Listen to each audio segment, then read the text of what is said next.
안녕하세요. 이번에는 23년도 소방장 승진 시험을 같이 해보도록 하겠습니다. 먼저 1번, 소화약제인 물의 물리적 성질에 관한 설명으로 옳지 않은 것은, 물이라고 했을 때에는 다양한 물리적인 성질들이 들어가 있었는데 그 중에서도 가장 중요하게 다뤘었던 부분은 기열과 잠열, 열량 부분이었죠. 마찬가지로 1번과 2번 지문을 보시면은 열량 문제가 나오고 있습니다. 먼저 1번, 0도씨 얼음 1g이 0도씨 액체 물로 변환하는 데 필요한 용융열, 용융열은 융해열을 얘기를 합니다. 그래서 융해열은 이라고 생각하시면 돼요. 즉 융해잡열을 얘기를 해주고 있는 거죠.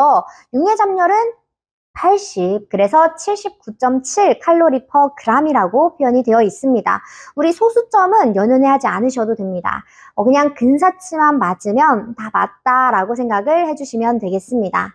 일단 여기에서는 우리 0도씨 현열이 아니죠. 뭐만요? 잡열만 들어가고 있기 때문에 잡열 80 칼로리 퍼 g을 고려해가지고 만들어주시면 되겠습니다. 그럼 이때 필요한 열량은 총 80칼로리가 되는 거네요.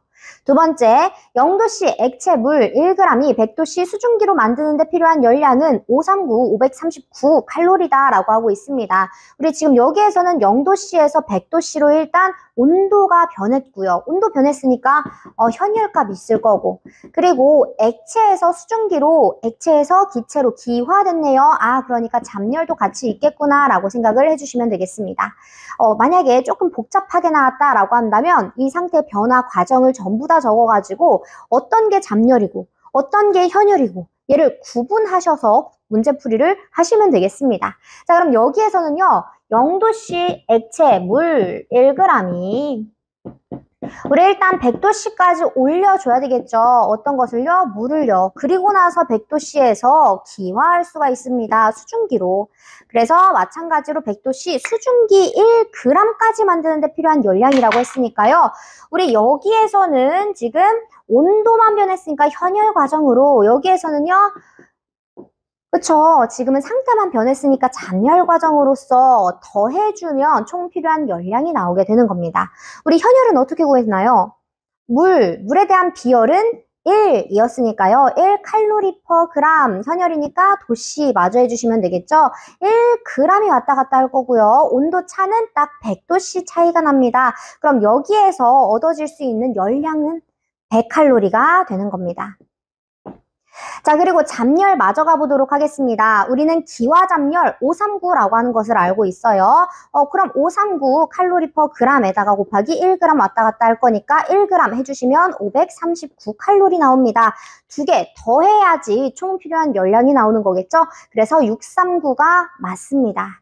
그럼 지금은 틀렸기 때문에 X, 정답은 몇 번? 2번이 되는 겁니다. 세 번째, 물의 비중은 1atm을 기준으로 4도씨일 때가 가장 크다. 그쵸? 지금 0.9999 이렇게 나와 있는데 반올림해가지고 우리는 1이다 라고 생각해 주실 거예요. 그래서 우리가 항상 물에 대한 비중을 몇으로? 1로 봤었던 거구나 라고 보실 수가 있겠습니다. 네 번째, 물의 표면 장력은 20도씨에서 72.75 다임 퍼 센티미터이고 온도가 상승하면 표면 장력은 작아진다. 우리 아마 요거 수치 많이 보셨을 거라고 생각합니다. 만약에 나는 이거 안 외웠다 해도 괜찮습니다. 우리는 어차피 2번 체크할 수 있기 때문에 이러한 문제들은 그냥 한번 쑥 보고 넘어가시면 됩니다. 일단은 표면 장력이 이러한 수치다라고 하는 거 하나 눈으로 익혀주시고 그 다음 온도가 상승하면 표면 장력이 작아진대요. 맞나요? 우리가 액체다라고 하면은 온도가 올라갔어요. 그럼 점도 자체는 어떻게 된다고요? 점도는 낮아지겠죠. 왜요? 응집력이 약해지니까요. 분자 간의 응집력이 약해지니까 점도는 낮아진다. 그래서 초콜릿을 중탕했을 때를 연상해 주시면 되는 겁니다. 내가 온도를 높였다? 그러면 흐물흐물해지잖아요. 점도가 낮아졌다 생각해 주시면 되겠습니다. 마찬가지로 표면 장력은 작아진다. 왜냐? 응집력이 떨어졌기 때문에. 그럼 기체는 어때요? 기체는 온도가 올라갔다. 점도는 같이 올라갑니다. 얘는 기체의 운동량, 충돌량이 많아져서 그렇습니다. 그래서 조금 다른 부분이구나 라고 생각하시면서 4번 지문까지 마무리하시면 되겠습니다. 두 번째, 2번 화재 조사 및 보호 규정에서 사용하는 용어의 정의로 옳지 않은 것은 우리 용어의 정의를 물어보는 문제들은요. 거의 감정과 감식 혹은 손해율, 잔가율, 최종 잔가율 이런 문제들이 많이 나왔는데 사실 개정된 용어들이 있기 때문에 1번, 2번을 열심히 확인을 해주셔야 됩니다. 먼저 1번 잔불정리란 화재 완진 후 화재의 완진이 아니라 초진이라고 해주셔야 되겠죠. 초진과 완진에 대한 내용이 다르게 적용이 되기 때문에 완진 아니라 초진이다. 그래서 우리 1번이 틀렸구나 라고 보실 수가 있겠습니다. 잔불을 점검하고 처리하는 것을 말한다. 이 단계에서는 열에 의한 수증기나 화염 없이 연기만 발생하는 연소 현상들이 포함이 될 수 있다. 그래서 1번 체크를 해보시고요. 2번도 원래는 잔불 감시라고 용어가 나왔었는데 개정이 되면서 이제는 재발화 감시라고 말씀을 해주셔야 되겠습니다. 재발화 감시란 화재를 진화한 후 화재가 재발되지 않도록 감시조를 편성하여 일정 시간 동안 감시하는 것을 얘기한다. 네, 그래서 1번, 2번 제대로 잘 확인을 해주시면서 넘어가시면 되겠습니다. 자, 3번과 4번 지문 마저 가보도록 하겠습니다. 3번은 발화 요인이란 발화 열연에 의하여 발화로 이어진 연소 현상에 영향을 준 인적, 물적, 자연적인 요인을 말한다. 우리 발화 열연과 발화 요인은 다르다라고 하는 거 하나 체크해 주시고요. 네 번째는 감정이 되겠습니다. 감정과 감식에 대한 키포인트를 찾아서 밑줄을 쳐줄 건데요. 감정이란 화재와 관련이 있는 물건의 형상, 구조, 재질, 성분, 성질 등 이와 관련된 모든 현상에 대하여 과학적인 방법으로 필요한 실험을 행하고 네, 그래서 과학적인 실험이라고 하는 키포인트가 나오게 되면 얘는 감정에 대한 과정을 설명하는 용어 정의라고 보시면 됩니다. 그럼 감식에 대한 감식의 키포인트가 되는 용어는 어떤 용어가 있었을까요?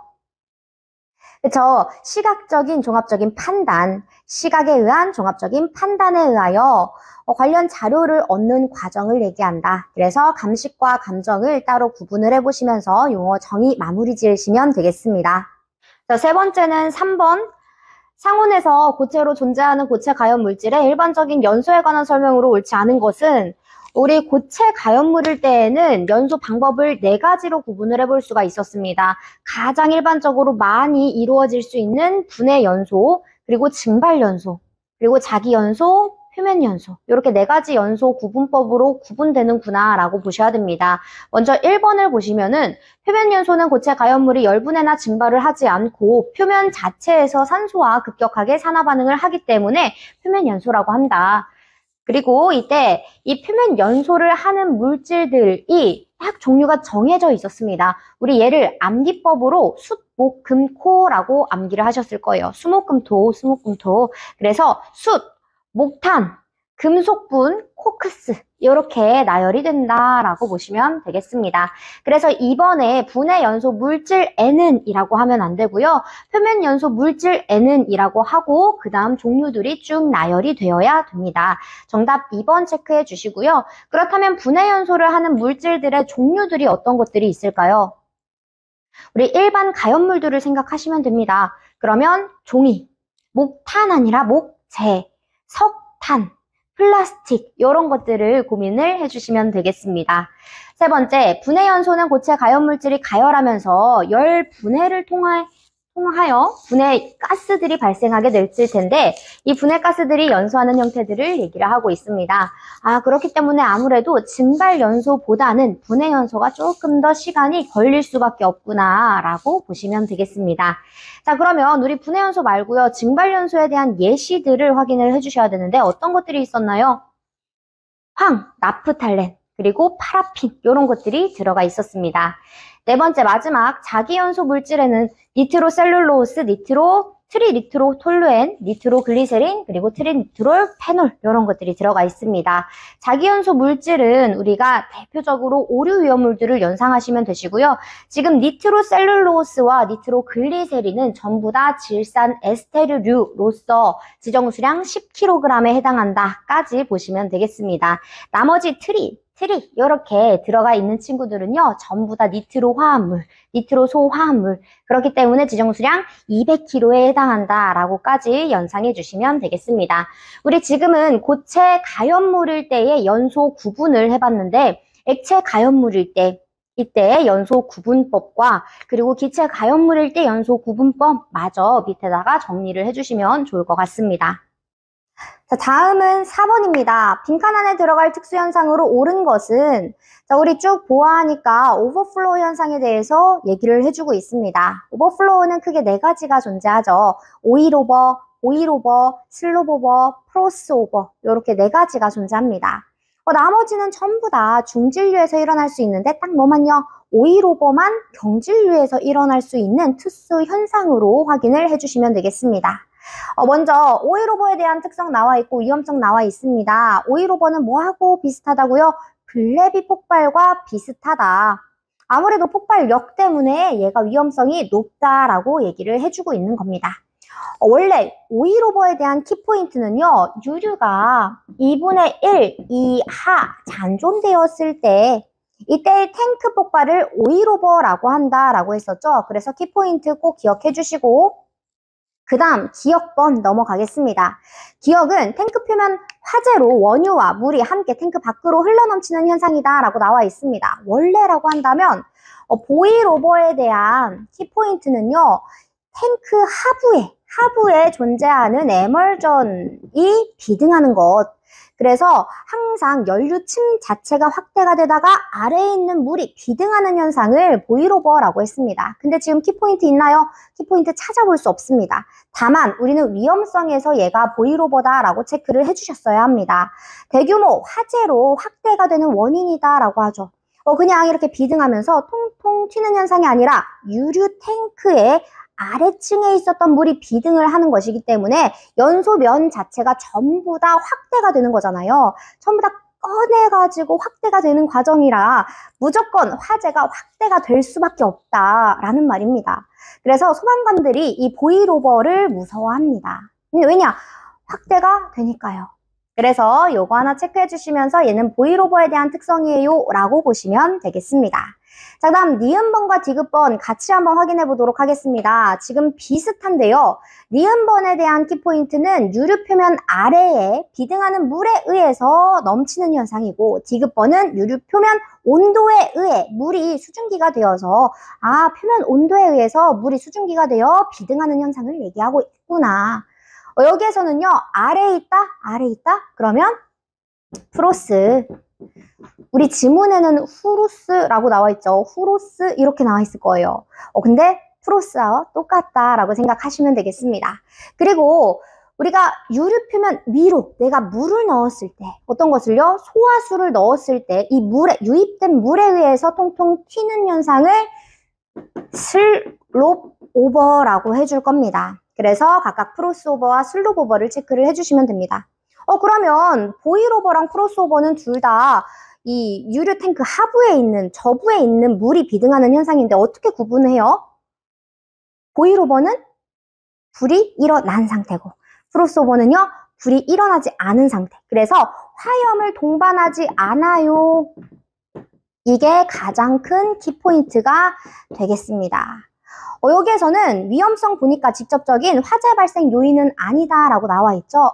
그래서 이렇게 가지고 나눠 놓은 거구나 라고 체크를 해주실 수가 있습니다. 슬롭 오버 마찬가지로 유류 탱크에서 화재가 났다 가정하고 일어날 수 있는 오버플로우 현상입니다. 근데 여기에서는요 표면에 그냥 물이 딱 닿았을 때 수증기로 변화하면서 일어날 수 있는 비등 현상이다 라고 나와 있고 위험성 가서 보시면 직접적인 화재 발생 요인은 아니다 라는 말이 있거든요. 이 슬롭 오버 때문에 화재가 더 이상 확산될 수는 없다라는 말이에요. 왜냐? 요 유류 탱크 안으로 내가 물을 넣었을 때 살짝만 물만 비등할 거거든요. 그래서 연소면의 확대까지는 아니다라는 말이 되겠습니다. 그렇지만 우리 슬롭 오버 마찬가지로 화재가 발생했을 때 일어날 수 있는 오버플로우 현상이다라고까지 여러분들은 생각을 해주셔야 됩니다. 되셨죠? 네, 이렇게 해가지고 보일오버, 크로스오버, 그리고 슬롭 오버까지 1번 체크하면 되겠습니다. 이제 5번째 문제 5번 가보도록 하겠습니다. 자, 1번. 백드래프트보다 플래시오버의 발생 빈도가 더 높다. 우리 아까 전에 백드래프트는 발생할 수 있다에 대한 개념이었는데 플래시오버는 어떻다고요? 최성기를 맞이하려면 꼭 필수적으로 한번 거쳐야 되는 현상이다라고 했습니다. 그렇기 때문에 플래시오버의 발생 빈도가 더 높다. 맞는 지문이다. 체크를 해주실 수가 있는 겁니다. 두 번째, 백드래프트가 일어나고 있는 동안 건축물을 파괴할 수 있는 충격파가 발생하면서 창문이 부서지고 연기와 화염 폭풍이 개구부를 가격할지도 모른다. 우리 백드래프트는 충격파를 지니고 있는 폭발이다라고 했었죠. 반면 플래시오버는 충격파를 가지고 있지 않습니다. 다만 연소파를 지니고 있는 그냥 폭발적인 연소 현상이다라고 표현을 했었습니다. 그 부분 비교를 해보시고요. 이제 3번, 플래시오버의 악화 요인은 공기다.